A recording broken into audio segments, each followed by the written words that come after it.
The episode continues at the Smith house as we see the squad worried about where Crocker could be, while also trying to figure out who took him. I can't believe we didn't realize Crocker was missing. How could we be so blind? Simeon says, clearly feeling guilty not knowing one of his squad members was missing. It's not our fault.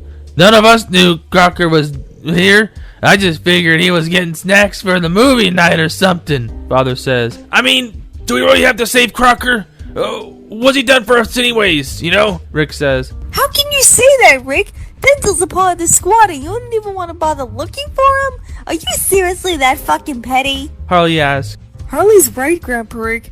What if Crocker's in danger and needs our help? Yumi asks. Rick and the squad look at Harley. Whoa, where'd this main character vibe come from, Harley? Sim asks jokingly. Harley blushes. What? I'm just saying he's one of us. Maybe we should go find him and help bring him home safe and sound. Harley added. The squad look at each other and nod in agreement. Alright, you got a point. We need to find him. He's part of the squad, Rick says as Doof chimed in. So how are we going to find where he is? It's not like there's a solution going to just, portal into the living room. Just then, Hoots portals in with a cup of coffee and a mouse in their wing. Did someone mention a hoot? They dunk the mouse in the coffee before eating it, like a mini donut. The squad look away grossed out. Seriously, Hoots? You got to do that here in front of us? Rick said. The squad agrees as Hoots wipes their beak. Well, I had to have some breakfast before starting my morning. Now let's head to the Owlery to find Crocker and so he can come back safe and sound. They push a button as the squad are teleported to the Owlery. What's the point of having a teleporter if you have portal tech? I'm just saying it's kind of a weird flex to have a nerdy Star Wars-like teleporter, Rick says as they vanish. They arrive at the Owlery, the other Hoots going about their day, working on different things, each of them with a cup of coffee and a mouse. The squad walk past, trying to avoid seeing them eat their breakfast and replying to their many "Heys" and "Mornings." Hoots is at the main computer. They begin searching for Crocker. Wait. How do you know where he is if we haven't given you any clues to where he could be? Sim asks, just as Yumi steps forward. Yeah, we found this box of Crockers we haven't even shown you yet. Hoots laughs. I don't need to find him. I just need to locate him with our advanced tracking system, and we'll see where he's at, they say proudly as they hear a robotic hoot hoot sound from the computer. Ah, here we are. They look at the screen. It shows a multicolored city in the clouds. A sign in front of the city reads, Fairy World. Yumi is surprised by this. Wait, he was able to go to Fairy World? How did you locate Crocker? Hoots laughs again. Yumi. We have our ways. Hoots says as it shows a flashback when the squad were looking for Father, the last time they were at the Owlery. We see a Hoots slowly lowered on a rope as they quickly yank hair samples from the squad members without them knowing. Sims had a hunk of hair taken when the Hoots used a trimmer, not knowing what was fur and what was hair. Father, realizing this, laughs at Hoots. Hey, wait! You didn't get my hair! I was a Themyscira! Ha! Nice try, creepy owl! Just then a Hoots jumps up and yanks a few strands of Father's hair. Oh, yeah, that's right! Thanks for reminding us, fella, the spy Hoots said, handing the strands of hair to Hoots as they add it to the database. Father rubs his head, grumbling. They get the portal ready to go to Fairy World when Hoots stops. So, we got a plan to find Crocker? They look at the squad. The squad look at each other, not knowing how to find him. Well, I planned ahead for this. I made this handheld tracker to find Crocker, but it had to be at least 100 feet from him. I mean, who knows how big Fairy World would be? The portal opens as they step through into Fairy World. They look around at the multicolored city, and just how large the city is. They look at Hoots. What? How am I supposed to know this city is supposed to be this big? It's Fairy World. I thought it was gonna be, tiny. They held their wings close. What? Rick takes a drink from his flask. Well, looks like we got a lot of looking to do, squad. Let's get searching, he said, walking around town, asking random fairies if they've seen Crocker, all of them shaking their heads. While searching, Doof looks around. Why do I have the feeling these clouds are made of some kind of cotton candy? But like really concentrated sugar, like diabetes levels of sugar. Rick looks at the nearby cloud before pulling a piece off and eating it. Nope, it's just... He examines the taste of the cloud. Holy shit! It has an oddly sweet taste to it.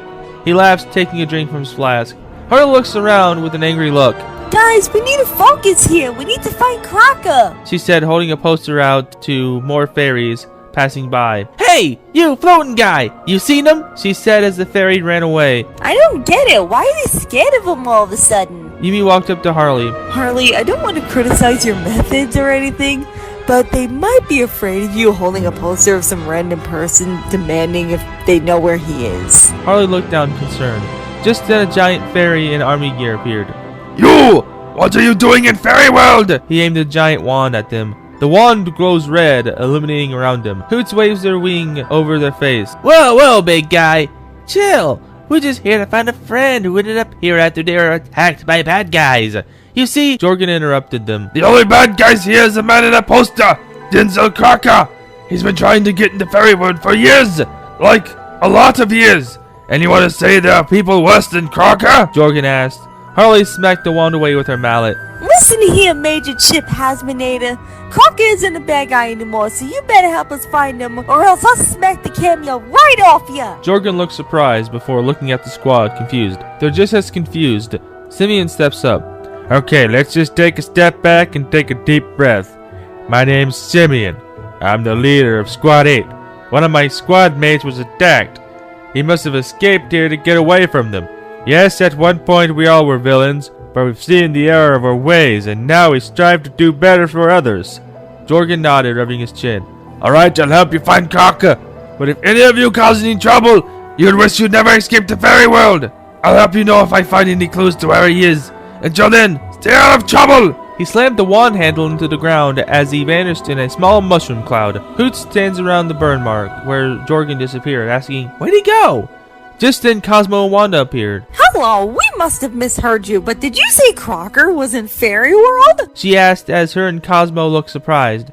How did he even get here? Did he make a wand and use it to poof here? Or did he make something to teleport him here? Wanda interrupted him. Cosmo, let's be serious. How can Crocker teleport to Fairy World? It's not like he made a magic box that can do that. She saw the box that Yumi was holding that Crocker made. He made a box that can teleport to Fairy World? How did he do that? Did you help him? She said, accusing them of helping him. No, we didn't know he was making that. I think he used it to escape the people that were after him. Besides, he's not evil anymore. Yumi said, defending Crocker. The fairies thought about what they said. Well, if that's true, who was even after Crocker in the first place? Wanda asked. The squad looked at each other, not sure who was after him. You don't even know who was after him? Wouldn't that be the first thing to find out before coming to find him? She asked, annoyed at them for not looking into who was after him first when Hoot spoke. Well, first of all, who was after him doesn't matter as long as we find him first. Then we know that he's safe and sound. We can focus on finding who was trying to attack him and kidnap him and destroy them with the most violent of hooted ways, Hoot said, holding their wings like claws. What we're saying is we were more concerned with making sure Crocker was okay before going after the ones trying to get Crocker. Could you help us find him, please? Yumi asked as Wanda and Cosmo talked in private for a few minutes before turning back to the squad.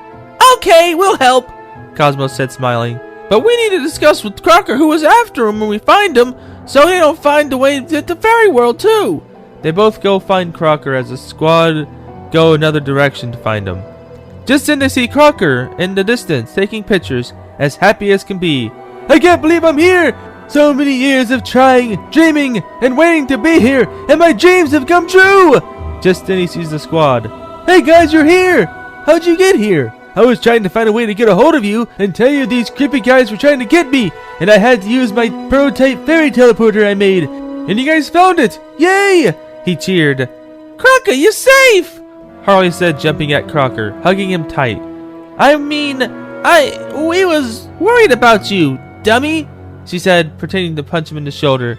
He looks confused at first, but then played along. Oh yeah! How? He said, confused but still pretending to hurt. The squad's not buying it. Yeah, sure. Anyways, let's get home, Crocker. I'm sure whoever's trying to get you has given up by now. Just then, black and green flames were up out of nowhere. It was Maleficent. She is enraged. Well, well, well. I finally found you. I'm tired of relying on failures to get rid of you. So now you will deal with me, Squad 8, and all the powers of hell! She says as she transforms into a dragon breathing fire. The squad try and fight her back by themselves, but they are no match. Just then, Jorgan appears with Cosmo and Wanda as they join the battle and are able to knock her back. Jorgan aims his wand at her. You are banished from Fairy World, and now are banished to the cruel fairy prison. Begone! He blasts her with a beam of red as she yells, Curse you, Squad 8! I shall return, and when I do, you will all pay! as she vanishes. Ha! I love when I do that. He looks at the squad. Now then, since everything is back to normal, begone and never come back. Unless, you let us know beforehand.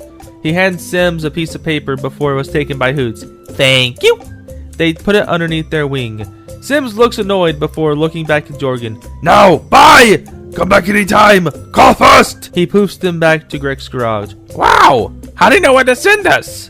Doof said, fascinated, looking around. We're back home. Who cares? Who wants to go to the living room and start that movie night? The squad cheers and are about to go in the living room when Hoots stops them. Or we all head back to the Owlery and we have a movie night with the Hoots. We have a plethora of cinematic masterpieces to enjoy. And we can watch the movies on a giant screen with a wide range of snacks and treats and drinks to enhance the event and make it a monthly event, Gather around and watch movies. Rick interrupts him. You had me at snacks, treats, and drinks. You can stop selling. They all get ready to teleport with Hoots. Really? It was really the food that sold you? I thought it was going to be like the giant screen, Sim says. They had me at plethora of cinematic masterpieces, Doof said, excited. The food isn't all mice, is it?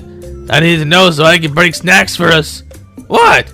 I'm not eating no mice or rodents, Father said as the squad laugh as they teleport to the Owlery. The screen fades to black as the episode ends.